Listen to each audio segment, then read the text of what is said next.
ఎవరు చెప్తే మీరు ఎక్కువ హర్ట్ అయ్యారు అది?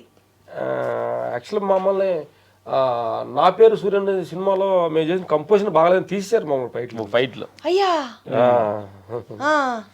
కంపోజ్ చేసి అంటే అంటే కంపోజ్ కాదు అంటున్నాను నేను అనేది. ఎక్కడో వాళ్ళకి కనెక్ట్ అవ్వాలి అది. అంత హిట్ సినిమాలో నా పేరు సూర్య సినిమా. అంతకు ముందు మేము సరైనోడు సినిమా చేసాం.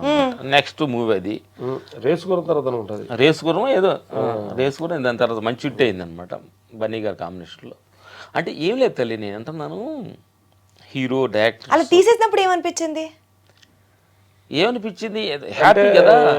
అంటే రెండు రకాలైన బత్ ఉంటుంది. అంటే తీసేసినప్పుడు మన వర్క్ కరెక్ట్గా వాళ్ళు అనుకున్నట్టు మనం చేయలేదేమో, బట్ నెక్స్ట్ టైం వచ్చేటప్పటికి వాళ్ళు అనుకునేలాగా చేయాలనే ఒక వైరాగ్యం వస్తుంది, ఒక తెగింపు వస్తుంది, ఒక వైరాగ్యం వస్తుంది. అంటే మనం ఏంటి మన థాట్ ఏంటి, వాళ్ళకి నచ్చేలాగా మన థాట్ క్రియేట్ అవ్వలేదే, బట్ నెక్స్ట్ టైం మనం వాళ్ళకి నచ్చేలాగా చేయాలనేది ఒకటి.